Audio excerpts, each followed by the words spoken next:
Hello mga sisi, panibagong araw na naman mga sisi. Kakagising lang pala ni Jacob dito mga sisi, kaya pinaupo ko muna siya sa upuan kasi si Jacob pagka bagong gising, hindi siya malakot. Kaya naman habang mabait pa si Jacob, sinamantala ko naman ang pagligpit ng higaan namin kasi nga si Chinchin ayaw magligpit nito kasi nga hindi siya natutulog dito. Ganyan si Chinchin kabait. Hindi nga pala kami nag-boom niyan mga sisi kasi nga mainit dito. Kahit pa sa gabi, kahit pa umuulan sa gabi, mainit pa rin.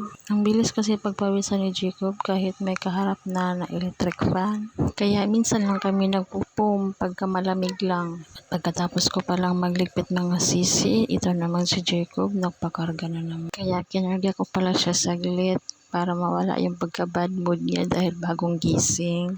Kasi pag hindi mo ito kasi kinarga si Jacob, liliyad kasi ito tapos iiyak. At nagwalis na nga pala ako agad mga sisi kasi tapos na mag-emote si Jacob. Ayoko kasi makaapak ng mga matutulis na bagay mga sisi, lalo na pag naupo ako sa sahig, hindi ako komportable. Minsan kasi mga sisi, dyan ako sa sahig pag nagpakain ako kay Jacob kasi naglalaro kasi si Jacob pag kumakain.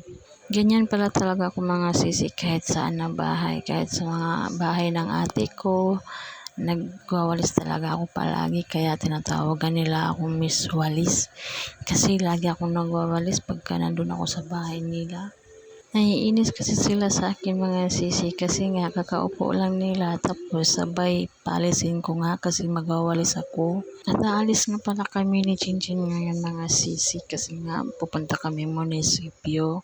Ngayon kasi ang schedule ng release ng birth certificate ni Jacob. Kaya pagdating pala ng asawa ko galing nagtinda, gumayak na kami. Ayoko pa sanang kukuhaan si Jacob ng PSA kaso lang kailangan.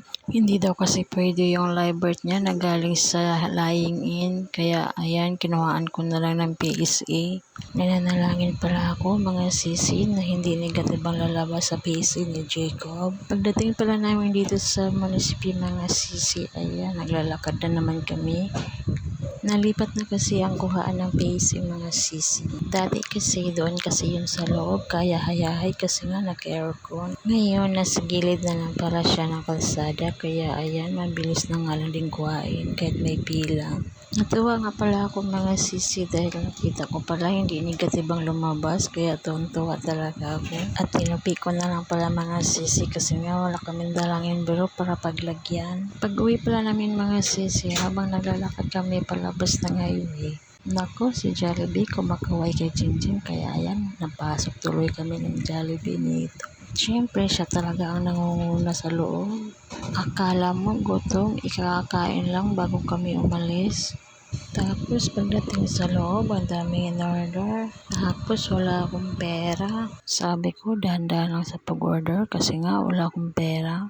Kaya sinabihan ko na lang pala siya na umupo ka na lang doon sa upuan, ako nang bahala mag-order. At hindi pa pala kumpleto ang order namin kaya ayan, nag-iintay naman kami sa aming order na natira. At paglabas pala namin mga sisi, siya pala ang pinabitbit ko kasi gusto niya yan eh. Buti na lang pagbaba namin mayroon na nga tricycle kaya ayan, sumakay na nga kami. Sa likod na lang pala kami sumakay kasi may nauuna na sa loob. Pagbaba pala namin, antay muna siya doon sa gilid kasi nga nagbabayad pa ako sa tricycle. Kaya ayan, dito na kami sa bahay namin. Tapos pagpasok pala namin sa loob, si Jacob natutulog. Ayan, katabi ng papa niya.